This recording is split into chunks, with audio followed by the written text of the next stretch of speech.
Your state's most watched news starts now. Good morning and welcome to the KOAM Morning News. It's 5 a.m. I'm Tanya Bach. Coming up this half hour, it's Rivalry Week for Pitt State and Missouri Southern basketball.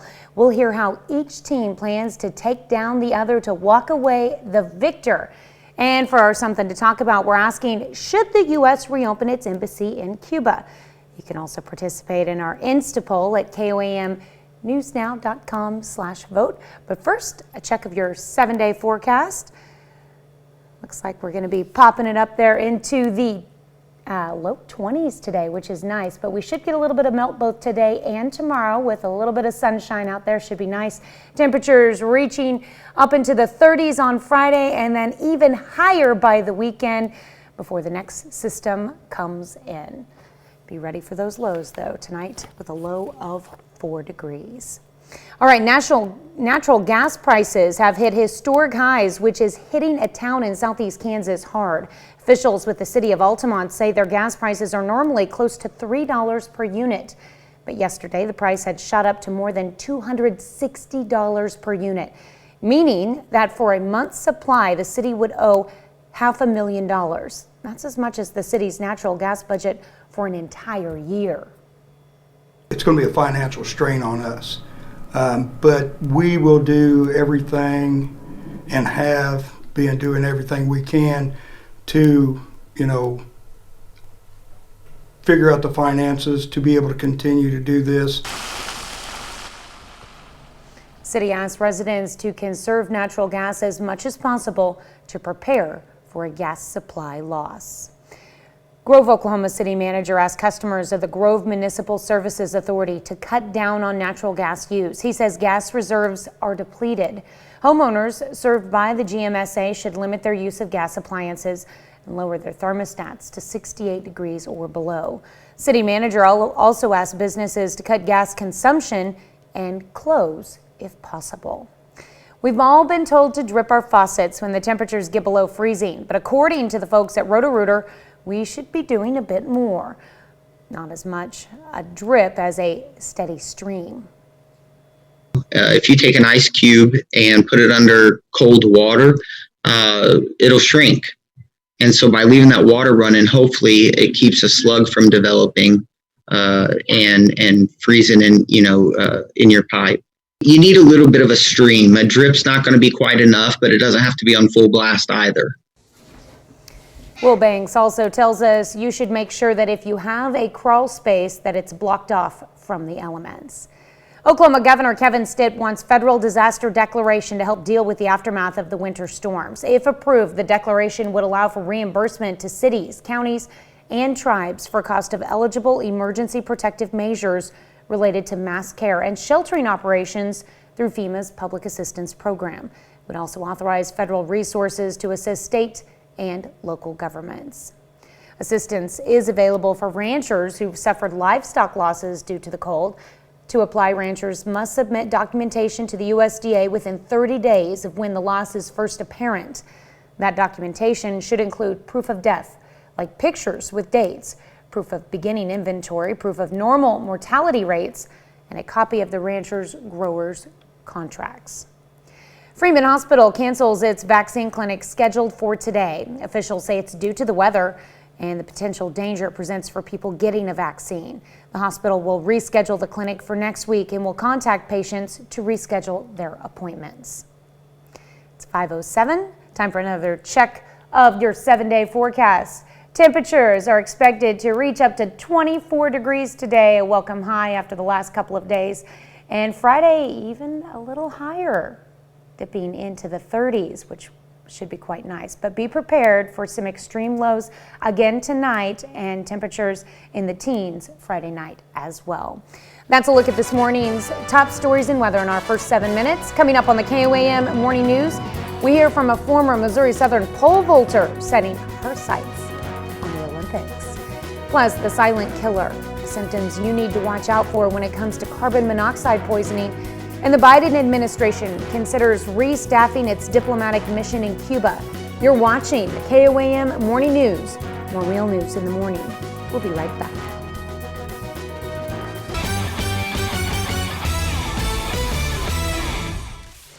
Emily Presley finished up her pole vault career at Missouri Southern last year. She won 5 conference championships and 3 national titles for Southern, but now she has her eyes on an even bigger stage. Here's sports director Jacob Leonard. Emily Presley is chasing her goal of making the U.S. Olympic team. It's something that I've wanted to do all my life. I have no doubt that she'll achieve what her goals are. You just kind of got to focus on yourself and focus on your abilities and just keep striving every day for that. Presley was a 3-time pole vault national champion for Missouri Southern.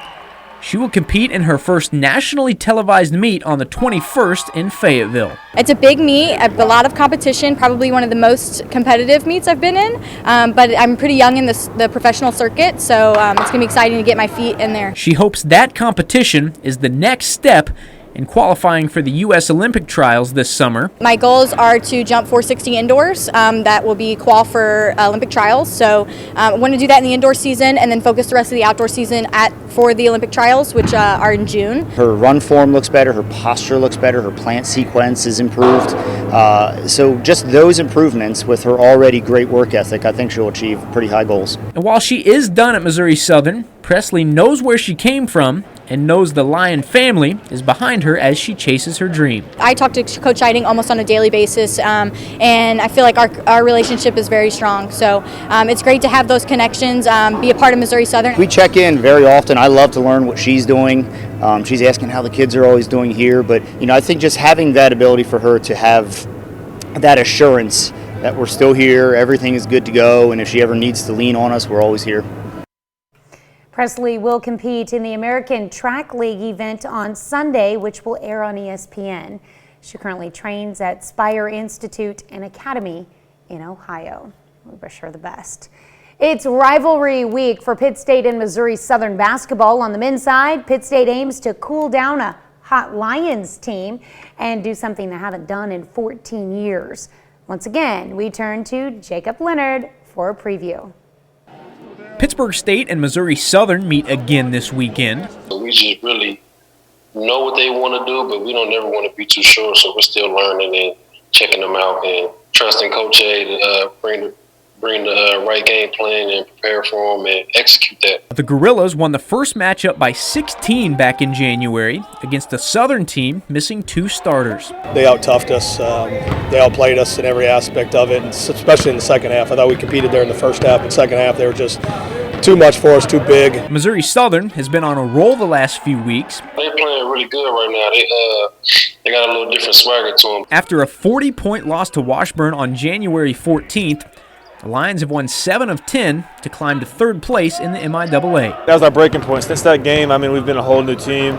We all bought into what Coach Bezos trying to have us do, and we're just a whole different basketball team. We changed up the lineup, and I thought our demeanor, our sense of urgency was where it had been, or where we've been trying to get it to for the whole year. Southern is trying to even the score with PSU. Our fans and our community really wants that win. But they know they'll have to work for it, with the Gorillas hungry to sweep the season series from them for the first time since 2007. I think this year Coach Anderson's done a great job getting them guys to buy into what he's coaching and playing as a team. They're playing really good this year, and they're playing well. I want to be a winner. I want to win the MIAA. I want to go to the national tournament. So it would mean everything to me to win.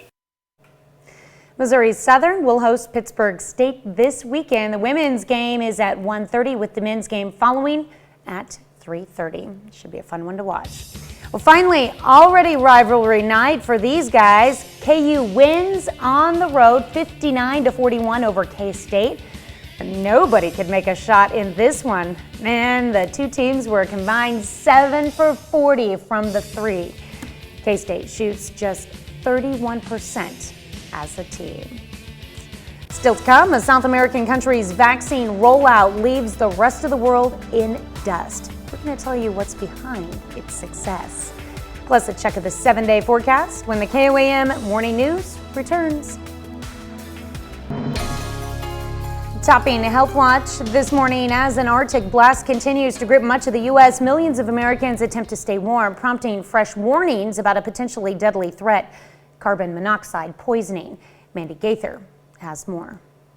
Across the central and southern plains, snowfall blanketed states not used to seeing it, but as record-setting low temperatures fall, the risk of carbon monoxide poisoning soars as Americans struggle to stay warm. Tuesday in Texas, Houston police tweeted this picture: 4 people affected by carbon monoxide poisoning, a woman and child, didn't survive. A second tweet said initial indications are that the car was running in the attached garage to create heat as the power is out. Carbon monoxide is odorless and colorless. Breathing in a lot of it can cause a person to pass out or die. The CDC says the most common symptoms are headache, dizziness, weakness, upset stomach, vomiting, chest pain, and confusion. They're often described as flu-like. If you start to feel any of these symptoms, get to fresh air immediately. The CDC says more than 400 Americans die each year from unintentional carbon monoxide poisonings. To avoid risk, don't run a car or truck inside a garage attached to your house, even if you leave the door open. Don't burn anything in an unvented stove or fireplace. Don't heat your house with a gas oven. And don't use a generator, grill, camp stove, or other gasoline or charcoal burning device inside your home, basement, or garage. Make sure all generators are 20 feet or more from windows, doors, and vents. For Health Minute, I'm Mandy Gaither. Portable generators should never be used indoors. The CDC also says it's important to install a battery-operated or battery backup carbon monoxide detector in your home and check or replace that battery often. More people are hospitalized for serious food allergies, but fewer are dying. Researchers in the UK found deaths from allergic reactions dropped by more than half over the past 20 years. The study also found cow's milk is the single most common cause of fatal allergic reactions. That's a look at some of today's top health stories. You're watching the KOAM Morning News. Here's a look at our 7-day forecast. One more time here. Thursday, we should be reaching 24 degrees today. I'm looking forward to that. It's been chilly the past few days. Friday, temperatures reaching up to 31. Should get a little bit of melt from that sunshine out there. And temperatures could be as low as 4 degrees tonight, so be prepared for that. And again, 15 for a low on Friday, and luckily, hopefully, let's say hopefully, Saturday night we won't even get below freezing for our low. Looking forward to those warmer temperatures coming soon. But with that might come another system on Sunday. We'll be right back. Topping World Watch, while many countries are struggling with their vaccine rollouts, Chile reports some impressive numbers. Rafael Romo tells us how the South American country is managing its vaccination program. A courtyard where you would normally see college students mingling is now a highly organized and efficient clinic. This is the campus of the Pontifical Catholic University of Chile in Santiago, the capital, one of the many COVID-19 vaccination centers around the country.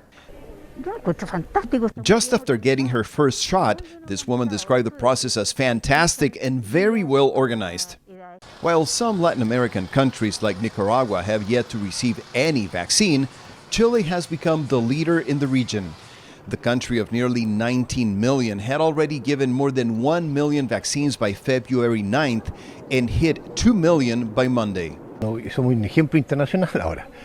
71-year-old man who just got his first shot proudly describes Chile as an international role model. Key decisions like an early start in acquiring vaccines have made the difference. In addition to schools and government buildings, health authorities have opened up vaccination centers around the country in places like shopping malls and football stadiums. A unified message about social distancing and mask use hasn't hurt either. President Sebastián Piñera himself, who's 71 years old and was therefore eligible to get the shot last week, took advantage of the opportunity to make a point. Esta vacuna es segura. This vaccine is safe and effective, the president said, hoping to convince any doubters that it's in their best interest to get the shot. While other countries struggle to decide who should get the vaccine after frontline workers, Chilean authorities came up with a vaccination schedule that is being followed to the letter. After healthcare workers, the focus was the elderly. Teachers, pharmacists, and police officers became eligible Monday. Chile has the 5th highest vaccination rate per capita in the world and is doing better than the European Union, according to data from Oxford University. The goal is vaccinating 5 million people by the end of March and 4 out of 5 Chileans before the first half of 2021 is over. The cleanup is underway after Mount Etna unleashes her fury on the Sicilian island. Residents and municipal workers were out in full force sweeping up the heavy blanket of ash and stone Wednesday after multiple eruptions. Volcanic ash covered many streets, courtyards, and cars. The village is under a full emergency with speed limits reduced and a temporary ban on motorbikes and mopeds. A wallaby hops into an Australian hospital. Surveillance footage shows the curious marsupial making its rounds in the emergency department lobby. Just looking for its Joe. Thanks to automatic doors, the wallaby leaps right into the empty lobby, bounces around a bit, and eventually makes its way back out. At one point, the creature is seemingly frightened by a patient trying to enter and briefly retreats back into the lobby before safely making it back out into the wild.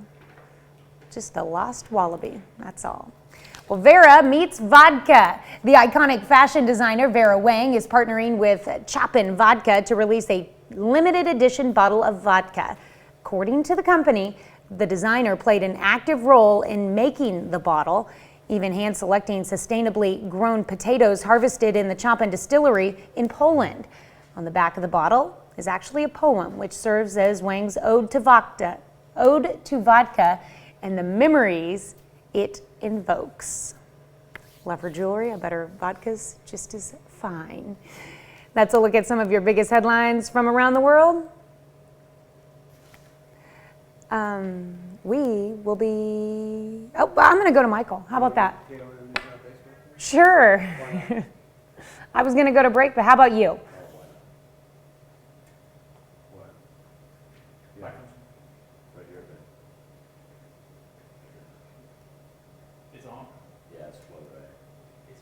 More than 3 years ago, the Trump administration pulled diplomats from Cuba following a series of still unexplained health incidents. Remember the whole ringing of the ears with our diplomats? Well, the Biden administration considering restaffing its diplomatic mission. The Biden administration announcing it was reviewing the decision to reducing embassy staffing, but what caused a diplomat's illness may actually never be known. A study released by the National Academy of Sciences in December pointed to the possibility of concentrated microwave energy as a culprit, something Cuba's investigators have already dismissed. Our question to you, should the U.S. reopen its embassy in Cuba? Tell us why or why not on the KOAM News Now Facebook page, or take part in our Insta poll. Go to KOAMnewsnow.com/vote. We'll be back right after this. Natural gas prices soared to an all-time high, causing big problems for a small southeast Kansas town. Plus, Oklahoma's governor pushes for a federal disaster declaration to help with aftermath with the Arctic blast. And the extreme weather creates delays in local vaccination efforts. The 4 states' most watched news starts now. Morning and welcome to the KOAM Morning News. It's 5:30. I'm Tanya Bach. Coming up this half hour, we hear from a cardiology specialist about what you can do to live a heart-healthy life. And for our Something to Talk About on the KOAM News Now Facebook page, we're asking, should the U.S. reopen its embassy in Cuba? But first, a check on your forecast. We do have a little bit of luck here on this Thursday morning, as we do not have to worry about any snow falling down. Big high pressure system that worked in out of the upper plains in central Kansas yesterday provides us with a clear Thursday morning. We're actually going to get some sunshine today, but of course when you have those clear days, you know, I heard an interesting saying last night from how do I want to say this? My dad would call me an old timer, okay, if I said this. And this is something I hadn't heard in years. Clear as a bell, cold as. Ooh, what rhymes with bell? And I hadn't heard that one in years. And he asked me about that, and I said it's our lack of cloud cover. That's the problem. You don't have any cloud cover, you lose anything that's trapped in the ground. I do want to say thank you to the gentleman that I had the elongated conversation with at the gas station yesterday. 10 degrees in the Freeman Health System. Sky camera, wind chill right at 0. So yeah, it is cold as. Webb City at 1. Let's go Chetopa at 6. Fort Scott at 12. Once again, just dangerously cold. Roads are looking a whole lot better. I'll give you that much. Thank goodness for our road crews and the yeoman's work that they've been doing here all this week. Able to make it up into the low 20s, so we're headed in the right direction. And by the time we get to Friday, yeah, there we go. Not only sunshine, but a little bit of a melt.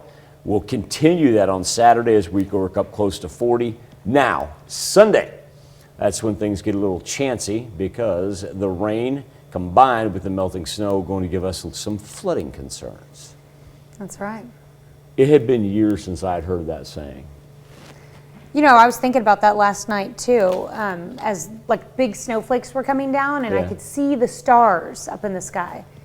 Like, it's clear as a bell. Why is it snowing? How about yesterday when you remember yesterday morning when you and I were on our way to work, what that was like? Yes. You and I leave after the noon. Sunshine. Blue sky, sunshine. It's like, where was this? It does help with a little bit of that melt though, doesn't it? Like I say, and kudos to our road workers. Because really I didn't leave the house after yesterday afternoon, but yesterday afternoon, everything was looking great. I mean, just tremendous job. Our road workers, the state, county, city employed ones, and all of those volunteers that are out there. Yeah, they just got a snowplow in front of your truck. Wow. Greatly appreciate it. Yeah. Greatly appreciate this entire week. I know it's been a long one for you guys, you women and men. Thank you, Cole, for cleaning my driveway last night. Appreciate it. Really? It was easy to get out this morning. Nice. Yeah. That's cool. That was nice. All right, well, let's move on. Altamont, Kansas residents are being asked to conserve natural gas as prices reach record highs. Officials with the city of Altamont say prices have gone from around $3 per unit to more than $200, meaning that a month's supply of natural gas would cost the city $500,000 if prices do not start to decline. The chief of police says they're talking with their co-op to see what can be done about the price. Right now we're in that contingency planning stage of, in the event that there was no gas supply. But, we feel very good that we're going to be able to maintain this, but it's a day-by-day situation. We reached out to the Kansas Municipal Gas Agency, the co-op that's contracted with Altamont, but we have not heard back. State Representative Ken Collins says other communities like Mulberry and Uniontown face similar challenges. Oklahoma Governor Kevin Stitt wants federal disaster declaration to help deal with the aftermath of the winter storms. If approved, the declaration would allow for reimbursement to cities, counties, and tribes for cost of eligible emergency protective measures related to mass care and sheltering operations through FEMA's Public Assistance Program. It would also authorize federal resources to assist state and local governments. Grand River Dam Authority Police Department releases the name of the man who died after falling through ice on Grand Lake earlier this week. They say he was 53-year-old Greg Garner from Broken Arrow. The GRDA police believe Garner went onto the ice to rescue 2 dogs that had fallen through. Garner also fell through and died. Authorities believe the dogs did as well. The cold temperatures are not just forcing people to stay indoors. Some farm animals, particularly young ones, are not safe outside and exposed. KOAM's Danny Terzer has more from Fairland, Oklahoma.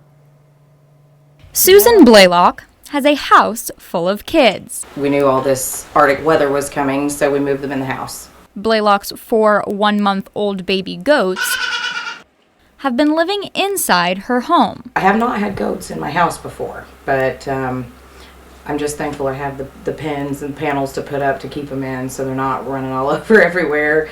The kids were originally set up in the garage, but as temperatures continued to drop, adjustments needed to be made. Their ears and their hooves get really cold when they're chilled, and like I said, I didn't leave them in the garage long enough to wait until they got shivering. they're too little for that. Now, they're in Blaylock's mudroom. There, she has set up a safe and comfortable environment. They have boxes to jump on, hay, and most importantly, ample warmth. They all sleep like on top of each other, right immediately under the heat lamp. The last couple of nights, because it's been so cold at night, though, I added a space heater just kind of blowing in that room to keep them warm. The kids won't come back outside again until it's consistently about 50 degrees. All 4 kids are orphans. They don't have a mother to go to for natural warmth. There's a set of triplets, and they lost their mom when they were born, and then there's a single goat in there. Although never inside her home, Blaylock has previously experienced caring for kids. It's kind of just like taking care of a baby, but easier. In Fairland, Danny Terzer, KOAM News. Blaylock has had to go several stores, find enough milk and heaters. She says she expects the other owners of young animals are taking the same measures. Cutest goats ever, though. Freeman Hospital cancels its vaccine clinic scheduled for today. Officials say it's due to the weather and the potential danger it presents for people getting a vaccine. The hospital will reschedule the clinic for next week and will contact patients to reschedule their appointments. That's a look at our top news stories. Coming up this half hour in the KOAM Morning News, our own Jesse Irwin brings us another Midday Thursday. But first, it's 5:37. It's still a little slick, but our main thoroughfares, they are looking good, whether that be I-49, I-44, Highway 69, or Highway 400. Pretty much cleared off and don't have to worry about anything coming down because we actually have a high pressure system that's going to result in a whole bunch of sunshine today. Now, not a huge warm up by any means. We've got wind chills right now that are still stuck at 0, but at least during the afternoon, we will see some 20s on the horizon. And it get a little better even after that. We're going to clear off here very nicely. Any winter weather that we have had over the past week, it will be a thing of the past. We will combat the low temperatures, and look at this. By the time we get into Friday, yeah, now we're headed in the right direction. Now, as far as what it feels like right now, well, yeah, it's a multi-layer morning, whole bunch of wind chills with ones from Webb City, Carthage, and Mount Vernon. But by the time we get into our peak hours, whether it be today, Friday, or Saturday, we're bumping up on the mercury. Do want to point out Sunday, because that's when we're looking at some rain moving in from the southwest, a little Gulf moisture, and that on top of the belt is going to increase our flooding chances as well. We'll be right back after this. About 20 minutes till the top of the hour. Let's go ahead and jump in from the contiguous 48 right into the middle of the 4 states where we have high pressure hanging over us to the west, which is going to result in a gorgeous late morning and afternoon, and we deserve it coming off of what we've had this week, whether it be the snow, whether it be the freezing cold. Now it is still bitter outside, but you'll notice we avoid any watches or warnings as we've pushed everything off to the east right now. And those are still winter storm warnings indicated in white, winter weather advisories in the purple. And you'll notice they run not only to the mid-Atlantic where we knew the storm was going to track, but also too starting to take a little northerly push up to the northeastern and New England portion of the United States. Now, on the backside of it, we don't even have any wind warnings. Everything is seemingly died out as the cooler temperatures are finally beginning to retract up to the north just a little bit. Doesn't not mean it's not bitterly cold outside, however. 2 degrees right now in Miami, 11 in Carthage. Let's go 6 in Iola. Now, those are just true temperatures. That's not the wind chill from the Freeman Health System Sky Camera in Joplin. We got a 10-degree difference there between the temperature and what it actually feels like. So another multi-layer morning, but like I said, that's par for the case with what we've been through lately. -1s running through Carthage and Anderson, throw -2 in there in Neosho, and a pair of 7s for Fort Scott and in Pittsburgh. As far as what we're looking at for this national storm, we still have got about 50 million people that are under watches, warnings of some sort of type. That's round number 2 that we knew was going to hit to central Texas there, even dove down to the south a little bit. That's just a mess for them. You have to remember, they will shut things down if they even see a snowflake come through. Then up to the Mississippi, kind of almost a split right there through the Ohio River Valley and where it hits the mid-Atlantic. But everything's going to progress to the northeast today. Here's our key factor. Look at this high pressure that we got. Brighter the blue, higher the pressure. Absolutely gorgeous on the backside of it. A little bit of an anomaly right there. Of course, that low, that's going to be associated with the storm. This is what just kind of popped up in the four corners, but that's what you got to keep your eye on because that's where our snow from earlier this week generated. Started right there in Arizona and New Mexico, and we watched that thing come for us. But here's the other thing. There's really not a whole lot associated with that. It's nice dry air, and you got a high pressure system out here. So that high is going to dominate everything. Just push everything east of the Mississippi and bring us a whole bunch of sunshine here for the next couple of days. Unfortunately, the sunshine is still not enough to combat the old Arctic air. Not bad though. Low 20, I know, doesn't that sound crazy? We'll take low 20s. That's not too bad. And as we work into Friday morning, back down to single digits. But I promise you one thing, we are headed in the right direction. So as far as what we have on future track, Thursday into Friday, you're going to have wind chills back down to zero, if not in the negative numbers. So it's not like it's one of those things where we can give up yet. But that's our key number, Friday. We're looking at 31, 32 degrees. You know the sun's going to have a little effect today. Not a whole lot of melt, but we get up to 31, 32 with clearing skies and a whole bunch of sun on Friday. Well, then we are actually accomplishing something because Saturday is actually going to be even warmer. We'll see some 40s here by the time Saturday and Sunday are over. As far as the big storm, they're finally going to kick off until it gets up into the northeast right there. And it's still going to be a mess for them this weekend. They're going to be stuck in the watches and warnings. But then we got that dividing line east of the Rockies with the high pressure, and we love that. Couple things I want to point out, though, as we begin to creep up on the mercury, all right? 31, 39, I will see some 32s on Friday. We'll hit that freezing mark. But Saturday, that's when more sunshine. Sunday, this is an interesting one right here because with additional rainfall and our melt right now, water's got to go someplace, right? Going to have to think about flood advisories here by the time Sunday's all said and done. So if you got your phone on you, if you got it sitting on the table, if you got it in the other room, we're going to run this throughout the course of the morning. All you have to do is grab your phone, open up your camera, take a picture of that right there. And that's going to deliver you to your best resource to download the Skywatch Weather app. Now, a couple things. Number one, it's free. Number two, it's downloadable for all your mobile devices. So if you're out and about, you can even set your location. Let the app know where you are. And we're going to kind of tailor and custom make that forecast for you exactly where you happen to be at. And if you're on the road, even of more importance. Also, too, great for the family if you've got ones that are old enough to drive. That way you can tell them, look at that thing before you take off. And remember, with Sunday coming up, I know a lot of people may want to be out and about, take advantage of some nicer weather that we've had, but that's why we're concerned about that rain and those flooding possibilities. So once again, just take a picture of that, the old QR code, and that's going to take you right to where you can download the Skywatch Weather app. Now, after we get through Sunday and our flooding concerns, look at this. Mid-40s, 50, almost 60. All that wintry weather is going to be a thing of the far, far past. And it's just one of those things where we've got to lock in, make sure we just keep the kids warm for today, and we have actually warmer temperatures, almost spring-like temperatures on the horizon. Be back with more KOAM Morning News. You know what? No, I would tell you what I want to do. I got time. Can I do this? Sure, why not? What are we going to do? Let's talk about KOAMNewsNow.com on the Facebook page, because we're asking you about the Biden administration and if they should reopen the Cuba embassy.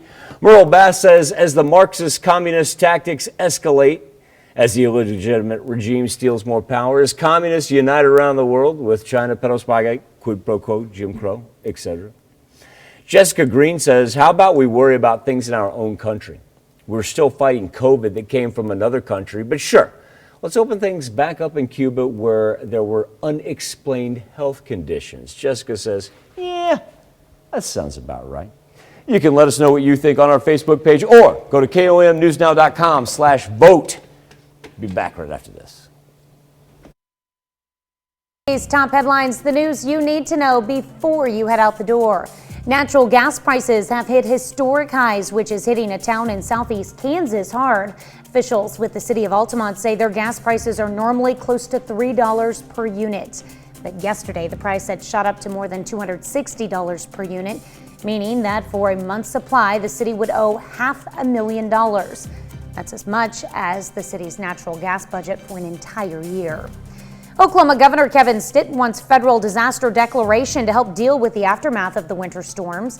If approved, the declaration would allow for reimbursement to cities, counties, and tribes for cost of eligible emergency protective measures related to mass care and sheltering operations through FEMA's Public Assistance Program. It would also authorize federal resources to assist state and local governments. That's a check of today's top headlines, the news you need to know before you head out the door. Despite the fact that we still have some negative wind chills this morning, we are going to have sunshine. I think we'll get a little bit of a melt, especially where that sun wants to heat up some roads and whatnot. That'll help our side streets. Really, main thoroughfares looking excellent right now. Thank you to all our work crews. And then by the time we get to the weekend, we're talking 30s and 40s. Of course, you can always find the latest on the Skywatch weather app.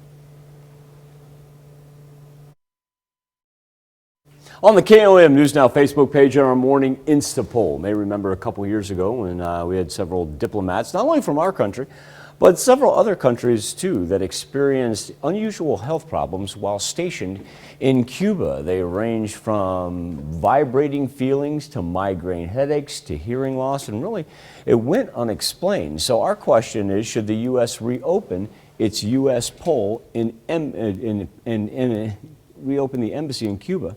Rocky Cunningham says, sounds to me like Joe Obama was running out of foreign countries to give our money to, while our veterans, children, and elderly are suffering and struggling to make ends meet. Rocky says, come on, man. You know the thing. Love you, Aunt Pat. Brandon Call says, doesn't matter what we think, Biden will do whatever he's told and paid to do. And Guy Hansen says, negotiating doesn't mean giving in. It just means engaging. If you don't engage with someone or a country, there's no hope to ever resolve differences. Yes, open the embassy, build a new one, put all the diplomats in one room, lock the doors, and tell them to work things out. Continue to roll your comments, but now it's time to check in with our own Jesse Irwin over in Studio K.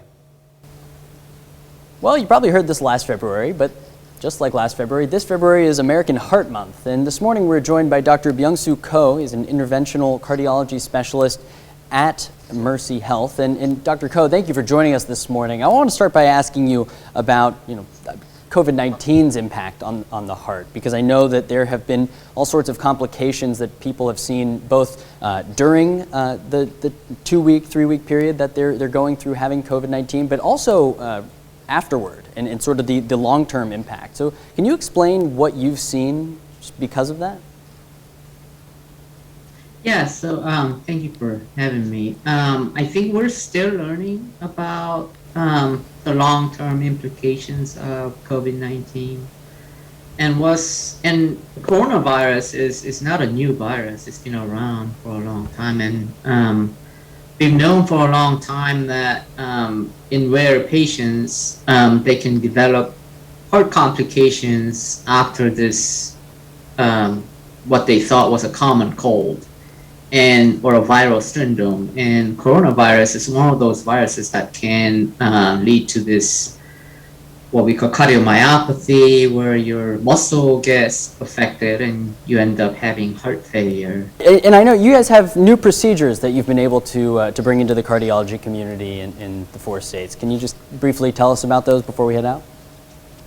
Yeah, so we started what they call a structural program. So as with any other field in medicine, we're moving towards more minimally invasive procedures rather than really big surgeries. And it goes the same with the heart procedures too. So now opening up the arteries are, mostly stents these days as opposed to bypass. Same thing with the valve disease. So one of the procedures we started is called TAVR, which is a transcatheter valvular replacement. Well, I know you are one of many cardiologists who keep the heartland healthy, so we appreciate you taking the time to speak with us this morning. We're going to have more information on our morning show page at KOAMnewsnow.com, and we'll be right back on the KOAM Morning News after this. No watches, no warnings, no advisories. We will take it. We're almost done with our Arctic air mass, despite the fact that we have wind chills that are in the negatives this morning, and it's still bitterly cold. We're at least headed in the right direction. That's thanks in part to a big high-pressure system that's sweeping over the plains right now. It's going to help us get some sunshine and clear out for not only today, but all the way into the beginning of the weekend as well. And so what that's going to present itself is the melt. The melt can finally begin as we get up to the freezing mark on Friday, 40s on Saturday, and so watch that Sunday rain though. I'm telling you, that could end up in some flood advisories. But let's just enjoy our time warming up before we get there.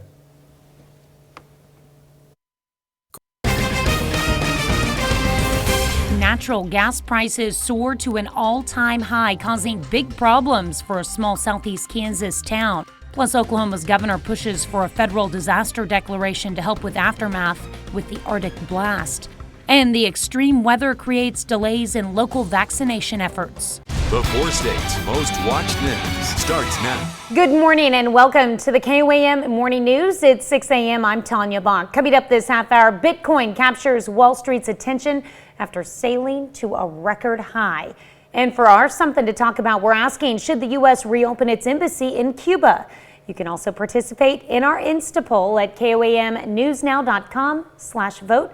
But first, a check on your forecast. Still extremely cold on this Thursday morning, but here's the nice thing. We don't even have any cloud cover. Never mind any winter snow that we've been putting up with this week. I do want to point out, though, that when we look at our temperatures, it's a multi-layered day once again, as we are anywhere from about, say 3 to 10 degrees is about where we range. Live look from the Freeman Health System sky camera. Of course, the snow remains on campus right there. No chance for a melt, as the wind chill is a goose egg in Joplin. We've got as low as -6 right now in Independence. Let's go 4 in Lamar and 1 in Commerce. As far as the winter storm goes, it is just now pushing east of the Mississippi.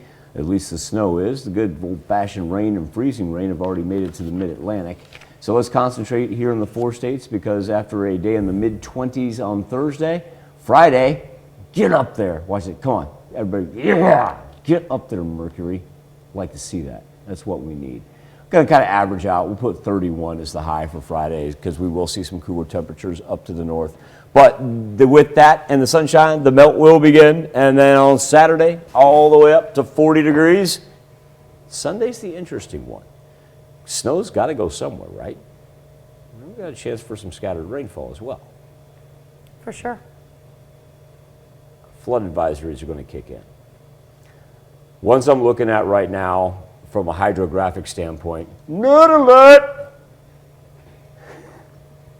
The Neosho River, and then the Marmonton, and the Little Osage. Those are the 3 that I have the main concerns about. We'll keep an eye on those for sure. And remember, what will happen with that Neosho, if they kick in up to the north, up around Chanute, well then Parsons, you're going to be next. Oswego, you're going to be next. Miami, you're going to be next. Because we know how those flood warnings for the Neosho run. Right down there, day by day, they just shift down to the south. And how much snowfall and rainfall have they gotten north of us, though? Okay, so here's the positive. That's a great question. Here's the positive aspect of it. We did the snow depth readings yesterday. It has been a little bit lighter up to the north than it was down to the central and the south. At the same point in time, it's, those places that we saw pockets of 7-8 inches, even down to the south, still got to go somewhere. Yep. Send it all to the Gulf. And my thing about the Neosho is, once it gets into the dam down there, they don't have to worry about it south of us. We're the ones that got to take care of the Neosho. There you go. All right, well, we'll be watching that for sure. Thanks, Michael. Residents in Altamont, Kansas are being told to prepare for the worst and hope for the best as natural gas prices hit historic highs. KOAM's Zach Dodge has what the city is doing to try to avert a crisis. Officials in Altamont, Kansas say they've been working nonstop trying to keep gas flowing into the city. On Tuesday, their natural gas supply was reduced by 25%. So to maintain our gas flow into the city, we're actually using 25% of our reserve. Originally, the city had shared on Facebook that Southern Star Central Gas Pipeline had initiated the reduction.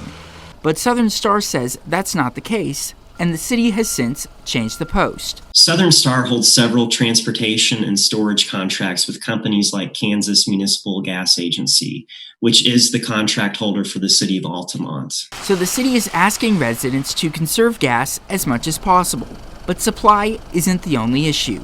The gas prices over the last few days have gone up almost 200 times their normal price. Shields says prices have gone from $3 per unit to more than $200 per unit, meaning it would cost the city $500,000 for a months-long supply. With any small city, I mean, it's going to be a financial strain on us. Shields says they're in communication with Kansas Municipal Gas Agency to figure out a plan for the price, and they're trying to avoid passing that increase down to residents. But they want residents to hope for the best and prepare for the worst in case the natural gas to the city is shut down. We feel very good that we're going to be able to maintain this, but you know, it's a day-by-day situation. In Altamont, Zach Dodge, KOAM News. We reached out to the Kansas Municipal Gas Agency but did not get a response. We also spoke with State Representative Ken Collins, who says other communities, including Mulberry and Uniontown, are in a similar situation. Oklahoma Governor Kevin Stitt wants federal disaster declaration to help deal with the aftermath of the winter storms. If approved, the declaration would allow for reimbursement to cities, counties, and tribes for cost of eligible emergency protective measures related to mass care and sheltering operations through FEMA's Public Assistance Program. It would also authorize federal resources to assist state and local governments. Water pipes can easily freeze in these temperatures. A lot of four-staters are taking steps to prevent that. But if your pipes do freeze, what should you do? We spoke with an area plumber who says as long as you don't allow the frozen pipes to expand, it will not burst, saving you the cost of having to fix it. That it may not actually bust it, right? So you can have a frozen slug in your line, but if you don't allow the water to expand enough to actually break the piping, then you're in a situation where you don't have to fix a broken pipe. Experts also say a common problem they see is people leaving their crawl space doors open, which can lead to pipes freezing more easily. Freeman Hospital cancels its vaccine clinic scheduled for today. Officials say it's due to the weather and the potential danger it presents for people getting a vaccine. 6:07.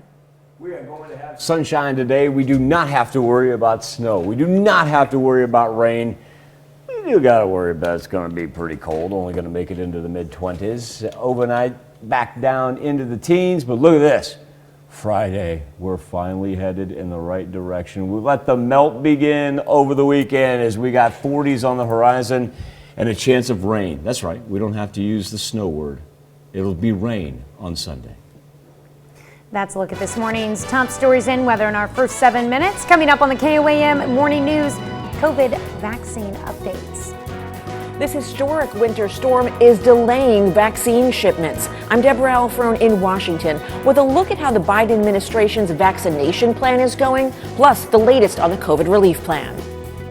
Plus, Bezos is back to being the richest man in the world. And Jesse Irwin talks to the MoDOT official on keeping roads clear. Been treacherous, and we speak with a MoDOT engineer about what it's taken to make sure the roads are clear for you this morning. You're watching the KOAM Morning News. More real news in the morning. We'll be right back. In Money Watch this morning, Bitcoin's wild ride and soaring prices are gaining more attention from Wall Street. This comes after Bitcoin briefly soared past $50,000 this week. for the first time ever. Mandy Gaither has more on the growing list of companies taking the crypto plunge.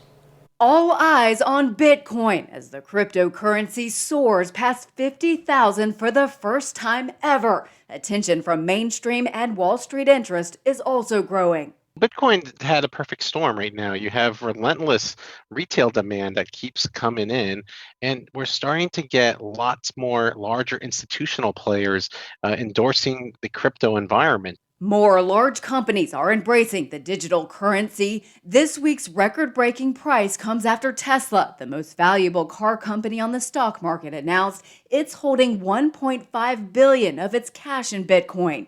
Experts say the move helps legitimize the cryptocurrency as an investment.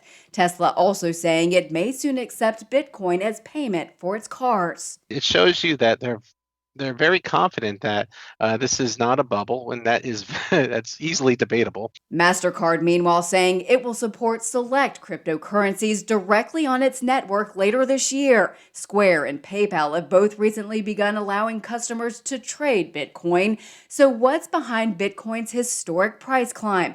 One expert blames the Fed's unprecedented stimulus, including near-zero interest rates, which weaken the dollar and send investors looking for an alternative asset. If it wasn't for COVID, I think Bitcoin, we would probably be talking it in the single thousand-digit number, not anywhere near where we are right now.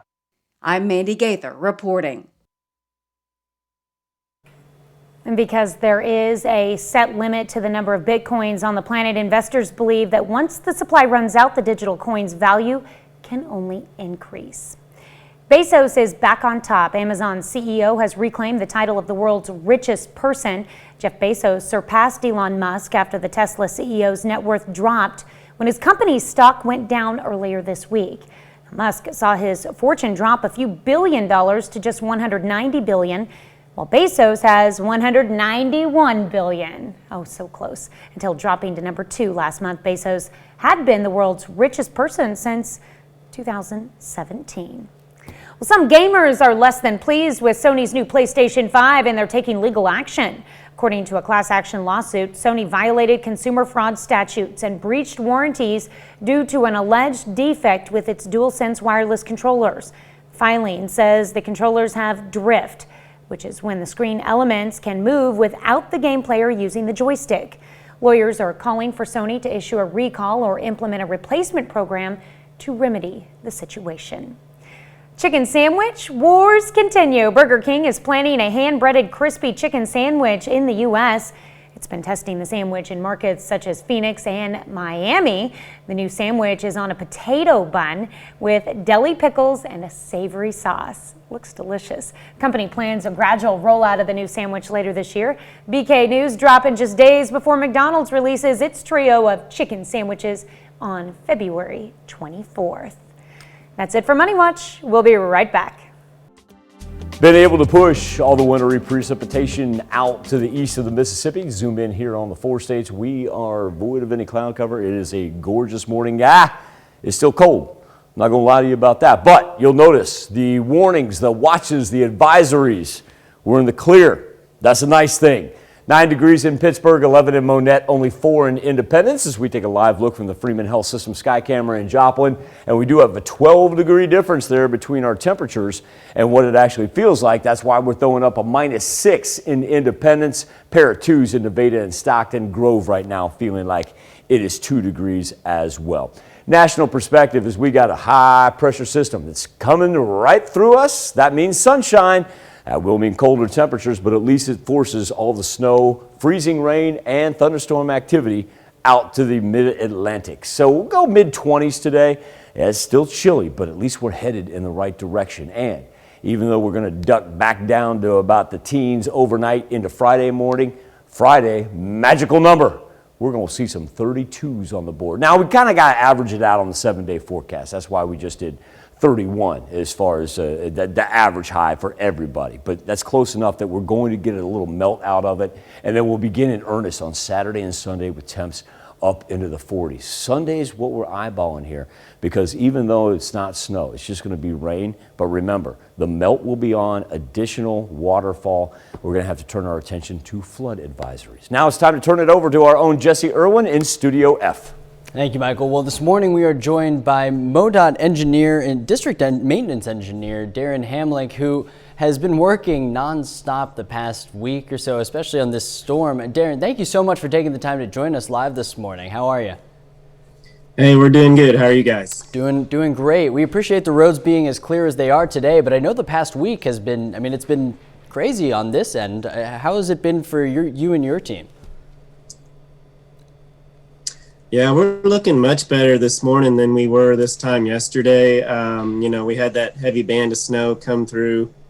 And so yeah, this morning we're looking real good. We're still partly covered in some areas. The major routes are looking much better.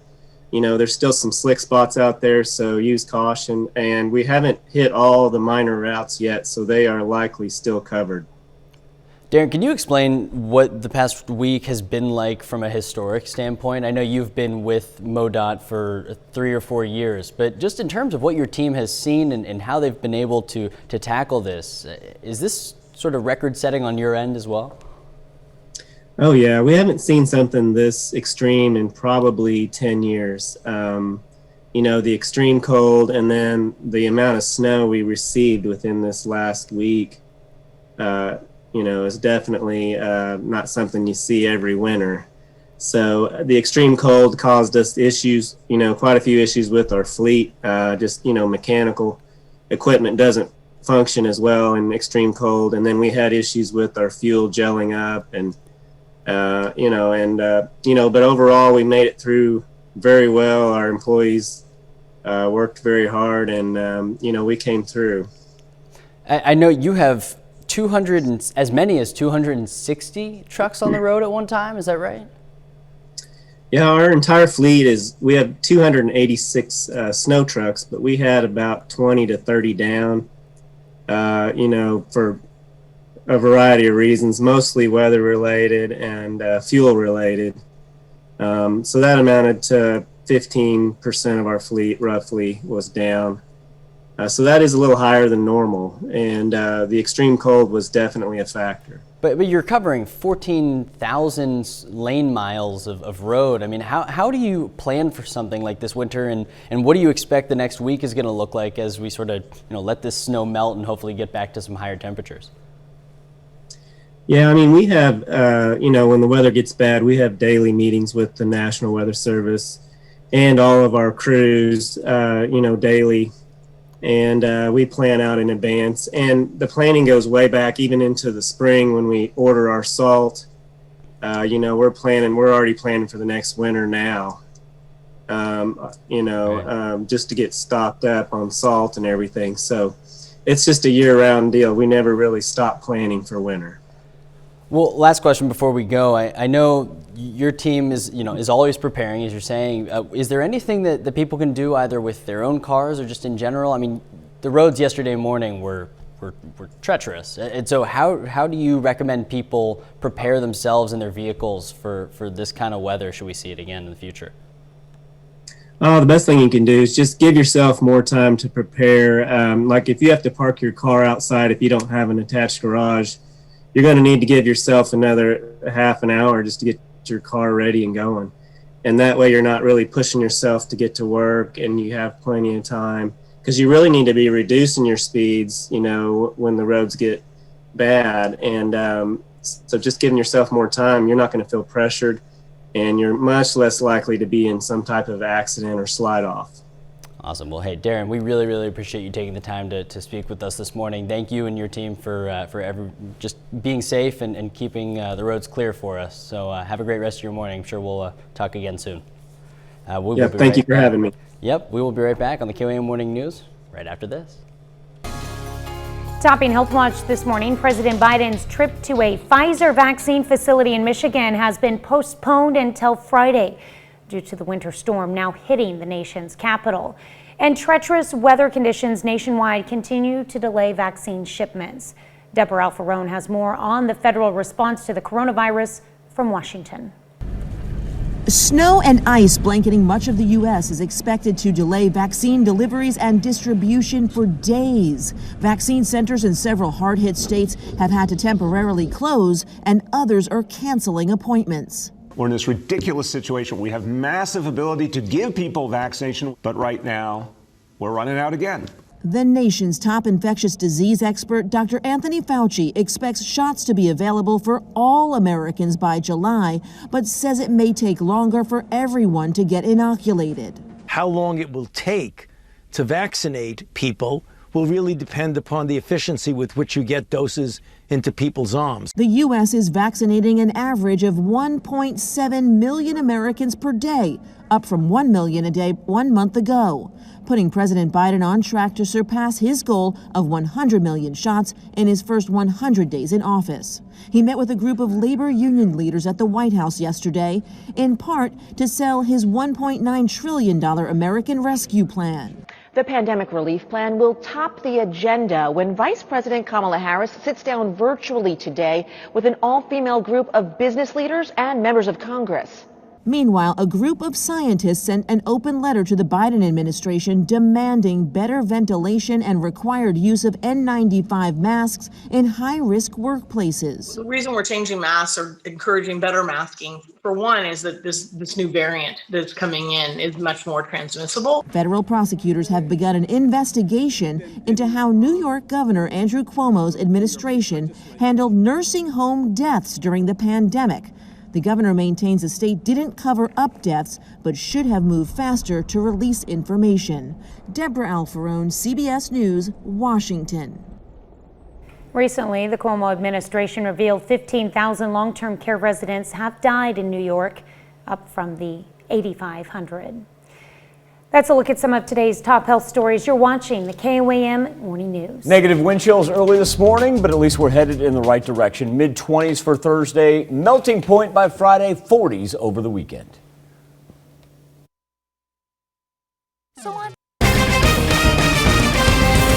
Natural gas prices soared to an all-time high, causing big problems for a small southeast Kansas town. Plus, Oklahoma's governor pushes for a federal disaster declaration to help with aftermath with the Arctic blast.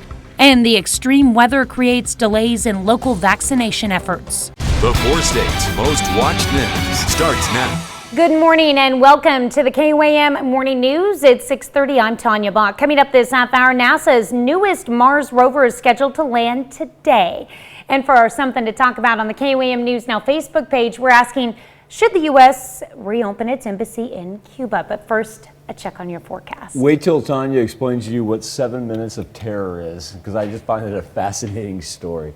The Skywatch Storm Tracker, clean as can be. We love the look of this. Now, with that being said, it is still very cold outside. -1 in Chanute, that's an actual temperature. 13 in Monette, 2 in Miami. From the Freeman Health System Sky Camera in Joplin, 12-degree difference between our temperature and our wind chill. So that means we got to throw up some negatives, as low as 13 below in Neodesha. How about a couple of goose eggs in Webb City and in Mount Vernon? Most of the storm system, though, has pushed off east of the Mississippi. And so for us, a high pressure system means some clearing skies, sunshine today, overnight lows into Friday, back into the teens. But Friday, whoa, look at that. When was the last time we can say, when was the last time we saw 30? To be exact, it's been 12 days. That being said, the melt will finally begin tomorrow. Take us into the weekend where we're going to have the 40s. Do have a chance for some rain and some flooding concerns on Sunday. We'll take care of that here tomorrow. Let's enjoy. Let's enjoy sunny skies in mid-20s. How sad is that? Mid-20s, Tanya. Yay! We'll take it, I guess. I know. Oh man, when my car hit, like it said 21 yesterday afternoon, I was just like, thank goodness. Thank goodness. Here's the crazy thing. You know, like our average low for this time of year? Average low, okay? It's probably like in the upper 20s or 28, something. yeah, it is. We're not even getting it for the highs, yeah. Let us melt. It's just going to be a muddy mess as soon as it all melts. Anyway, to let everybody behind the curtain just a little bit, we have a couple towers outside, obviously, the TV station. One of them is 1,000 foot tall. When that snow when that sun hits that snow and that ice up there, it'll start this afternoon. It was It was going yesterday. I know, and that was late sunshine. We're gonna get sunshine all day long today. There's, we're talking like 10-foot long icicles come crashing down on the Join us for the KOAM News at noon, and if you see us at any time during the show, do this when we hear like something loud hit over our heads. Yes, it's always interesting. Always makes for fun live TV. Yeah, it's really loud when it hits that tin roof on the carport. Oh my gosh. Mm-hmm. All right. Or if it hits your truck and you're in it. I remember one year we all wore hard hats to get out to our vehicle. I think we still should. I'm actually bringing those. On a serious note, I am bringing those back. We should. It's a thing. Yeah, so join us at noon and see how much we flinch. If we have big bumps on our head, or we're missing because we had an accident. Okay, in all seriousness. Yes. Let's move on. Yes. Altamont, Kansas residents are being asked to conserve natural gas as prices reach record highs. Officials with the city of Altamont say prices have gone from around $3 per unit to more than $200, meaning that of a month's supply of natural gas would cost the city $500,000 if prices don't start to decline. Chief of Police says they're talking with their co-op to see what can be done about the price. Right now we're in that planning stage, contingency planning stage of, in the event that there was no gas supply. But, we feel very good that we're going to be able to maintain this, but, it's a day-by-day situation. We reached out to the Kansas Municipal Gas Agency, the co-op that's contracted with Altamont, but we have not heard back. State Representative Ken Collins says other communities like Mulberry and Uniontown face similar challenges. An Overland Park, Kansas couple says power outages are a life and death situation for them, and that's why they applied for a medical exemption in the case of rolling outages. But as Abby Dodge reports, they were not spared when winter weather forced the power company to start cutting electricity. Cal and Paula Kingman moved about 2 years ago, and they claim they submitted a form to make sure the power company had them on a list of people with medical needs. Cal is paralyzed and has been for 38 years. He needs certain equipment to help him breathe. I was in panic mode. I didn't know what I was going to do. Worried if it didn't come back on, what we're going to do. Paula even enlisted friends and family to call the power company. For 4.5 hours, nothing worked. When the power finally came back on, we pushed for answers. I'm just wanting to make sure this doesn't happen again. You have the form. Yeah, I don't have any medical form online for you. During this time of fear, Cal was thinking of other people with disabilities. I have enough trouble, but there's a lot of them worse off than I am. What are they supposed to do? If the power light shuts your power off, they know they got you. They know you got to have power. They generally don't have any empathy or anything for it. Again, it was Abby Dodge reporting. The company Evergy says its goal was to limit outages to 90 minutes. Oklahoma Governor Kevin Stitt wants federal disaster declaration to help deal with the aftermath of the winter storms. If approved, the declaration would allow for reimbursement to cities, counties, and tribes for cost of eligible emergency protective measures related to mass care and sheltering operations through FEMA's Public Assistance Program. It would also authorize federal resources to assist state and local governments. Freeman Hospital cancels its vaccine clinic scheduled for today. Officials say it's due to the weather and the potential danger it presents for people getting a vaccine.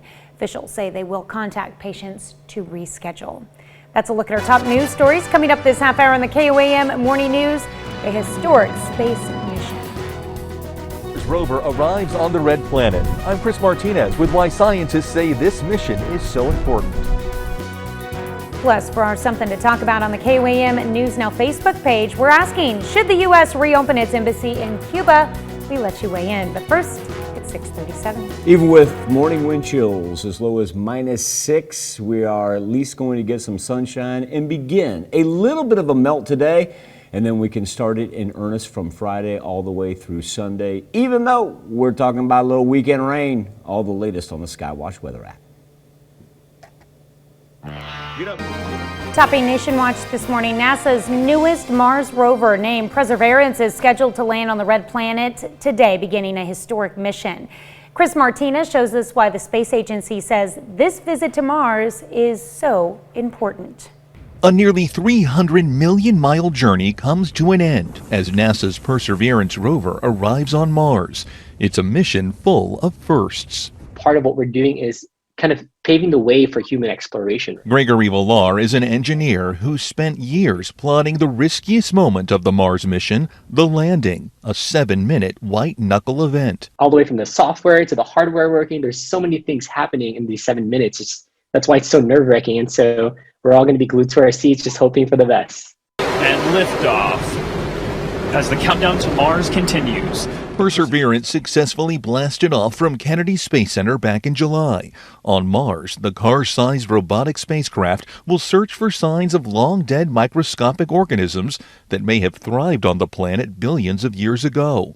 To do that, Perseverance will drill into the ground, collecting Martian rock and dust samples. NASA hopes to one day return to Earth. The Mars Sample Return Project, of course, is probably the most challenging thing we've ever attempted within NASA. We are hoping to learn if life ever existed in the ancient past on Mars. The Perseverance mission is also tasked with another first, exploring the planet's surface from the air, thanks to a drone helicopter named Ingenuity. With their numerous cameras and sensors, the drone and rover will study the climate and geology of Mars, helping scientists as they plot manned missions to the planet in the years ahead.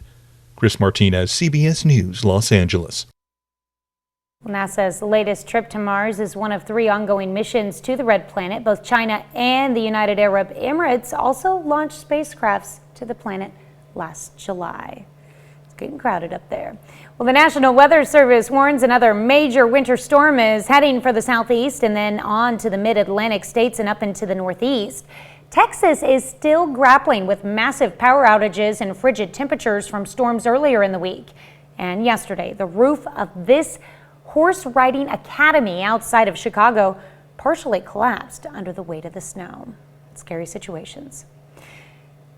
Ghislaine Maxwell's attorney says the former girlfriend of Jeffrey Epstein is suffering abuse in jail. They sent a letter to a federal judge Tuesday saying the abuse has left her a shell of her former self.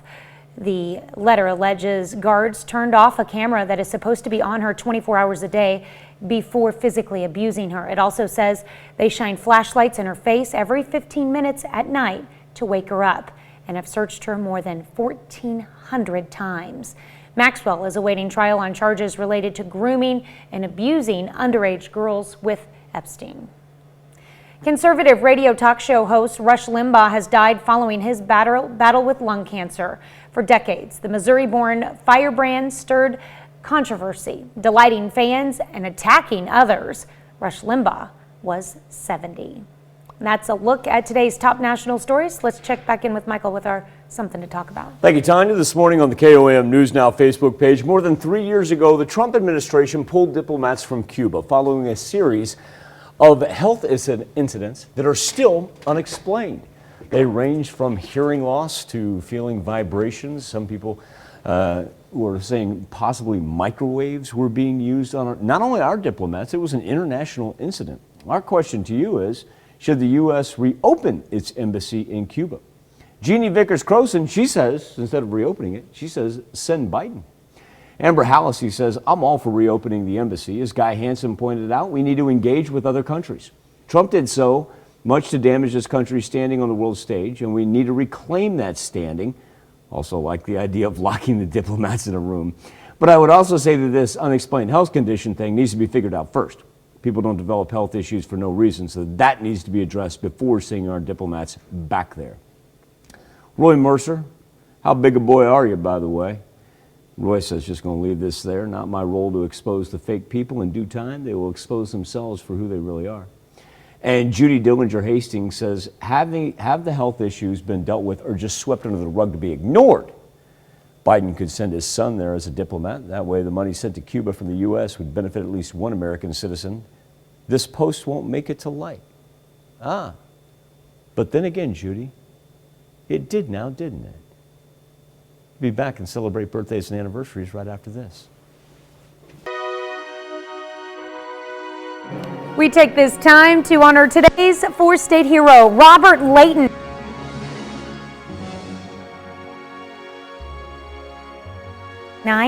His hometown, Chanute.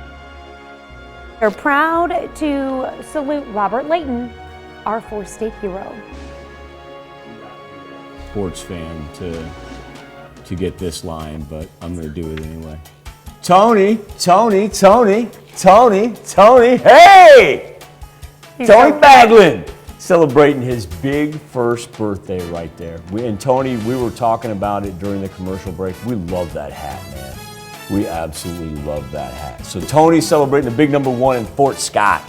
And I gave him the Tony Kornheiser theme song. That's what that's from. He's so cute. Oh, I hope he's enjoying this winter. Owen Roberts celebrating birthday number 14 today in Columbus. Happy birthday to Owen. We're going to run out to CJ because Evan Brewster, get that driver's license ready, my man. Celebrating his 60th. Out of the kayak and into the car, huh? Happy birthday, Evan. All right, I can't wait till we can get back on the water. Let's see, we've got Jalen Buchanan turning 21 years old this year. Reason to celebrate there, Jalen in Carthage. Reagan LeKay Olson, a 25th birthday. That's a good looking picture right there. Happy birthday to Reagan in Chanute. Tommy Lloyd celebrating birthday number 53 this year. Tommy is in Thayer, Kansas. And in Girard, Alan Boltinghouse up on the tractor. Trying to get rid of that snow. I can see it there on the tires. Happy birthday, Alan. Sounds good there. And we've got Doug Leonard. He's on the left there, you can tell, with the happy birthday. Well, I guess they all got some happy birthday hats. We're looking at the one on the far left there. Doug Leonard is 74 in Humboldt. He's pictured with his 3 grandsons who all have birthdays within 2 weeks of his birthday. So they always have a big party every year. This is a person that pre-pandemic used to run into every now and then and do miss them as well. Faye Pack turning 86 years old. Faye, I want you to have a marvelous birthday. Do miss seeing you, sir. Celebrating in Chanute. Rebecca West celebrating another year. Hey! Happy birthday to Rebecca in Webb City. Looking great. What's up, Rebecca? Happy birthday. Ashley Jarvis, she is celebrating a picture. Hey, it's Ashley Jarvis celebrating a birthday in Pittsburgh. Now, Ashley, want you to know that this comes not only with love from Dad and Tammy, but also the babies. All right, we got a big anniversary here in Erie, Kansas. Lonnie and Peggy Yarnell, congratulations on your 49th anniversary. Hope it's a great celebration for you out in Erie. Peggy, one of our frequent contributors as well. Thank you very much, and congratulations to Lonnie and Peggy. And this guy's part of the extended KOAM family. That dude up there on top, Easton Zook, he is celebrating his 3rd birthday. That happens to be the grandchild of our own Rhonda Zook, and Rhonda and Galen's grandchild right there. How great is that? Killer smile, kiddo. Kind of looks like Dad there, doesn't he? Hey, Look at that. That's cute.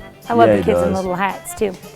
All right, the party's out in Columbus because Preston Miller is also celebrating today. Happy birthday, Preston. And a happy 40th birthday to Rebecca Ross in Riverton. Love Mom, Jim, Vern, Courtney, and Brock. Now, this is a pretty cool one right here. Tanya and I like to say sometimes we're big in Eastern Europe. We don't actually have the stats to back that up. We don't know if that's true, but we just tell ourselves that.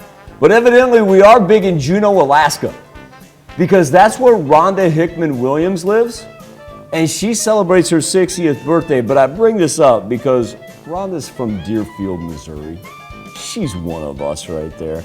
Rhonda, very happy to you. I hope you're warmer in Juneau than we are here in the 4 states. You know, and that's this comes with love from family and friends. That's what I was going to say. I think she went to Alaska to find warmer temperatures. Yeah, Rhonda was like, it's too cold here. Because if that wasn't the case, it was a complete I'm going to backfire. go up to Juneau. It's warmer up there. It's warmer up there than it is in Deerfield.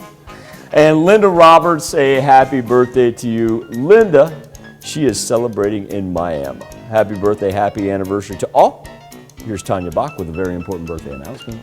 That's right. You can be a part of the KOAM Birthday Club. All you have to do is go to our website and sign up. And once you do, you'll get special deals from local businesses. Go to KOAMnewsnow.com and sign up for the KOAM Birthday Club today. Here's a look at today's top headlines, the news you need to know before you head out the door. Federal agents seize some 1 million counterfeit masks in this Western Maryland warehouse. They uncovered pallets full of fake N95 masks that were headed to the front lines of the battle against COVID-19. N95 maker 3M says it has filed legal actions over fake masks in more than 20 states. Natural gas prices have hit historic highs, which is hitting one town in southeast Kansas hard. Officials with the city of Altamont say their gas prices are normally close to $3 per unit, but yesterday the price had shot up to more than $260 a unit, meaning that for a month's supply, the city would owe $500,000. That's as much as the city's natural gas budget for an entire year. Oklahoma Governor Kevin Stitt wants federal disaster declaration to help deal with the aftermath of the winter storms. If approved, the declaration would allow for reimbursement to cities, counties, and tribes for cost of eligible emergency protective measures related to mass care and sheltering operations through FEMA's Public Assistance Program. It would also authorize federal resources to assist state and local governments. Freeman Hospital cancels its vaccine clinic scheduled for today. Officials say it's due to the weather and the potential danger it presents for people getting a vaccine. Officials say they will contact patients to reschedule. That's a check of today's top headlines, the news you need to know before you head out the door. Hard to argue with that decision with wind chills that are in the negatives this morning. Now we are going to get sunshine as high pressure moves over the Midwest and get up into the 20s. So a little bit of a melt with as much sun as we're going to get not only for today, but into the weekend as well. We'll experience temperatures right at the freezing mark on Friday. Saturday and Sunday, how about some 40s up on the board? Watch out rain on Sunday because that's going to present us with a chance for some flooding advisories as we begin to get rid of the snow and pick up some additional rainfall. All right. Well, coming up today at noon, we're making some country bumpkin fried steak. Oh. That's what it's called. I did not see that one coming. Not gonna lie to you. It's a Thursday. All right, of course, your morning news continues on KOAM. We've got the CBS Morning News. That's coming up next. Or you can switch on over with us on Fox 14, where your only local morning news continues. And that's where we find Jesse. We're just going to be waiting for Mr. Food, frankly. We'll just be over on Fox 14. No, I'm kidding. We've got a lot going on Fox 14. We're going to be talking about luxury homes that have skyrocketed in Scarsdale, New York since the pandemic. We're talking with a cardiologist about American Heart Month. And of course, we're going to be talking with MoDOT about what the past few days have been like and what they expect tonight to look like in terms of how they've been approaching cleanup. Because they got 14,000 lane miles to cover. So we're going to learn all about that over on Fox 14. Really interesting interview there when you were talking about also too them trying to keep up with maintenance of their own vehicles because of the extreme cold. I found that extremely interesting. Thank you, Jesse. All right, that wraps it up for this edition of the KOAM Morning News. Have a great, safe day. We'll do this all again tomorrow morning. And we're going to do it again today at noon.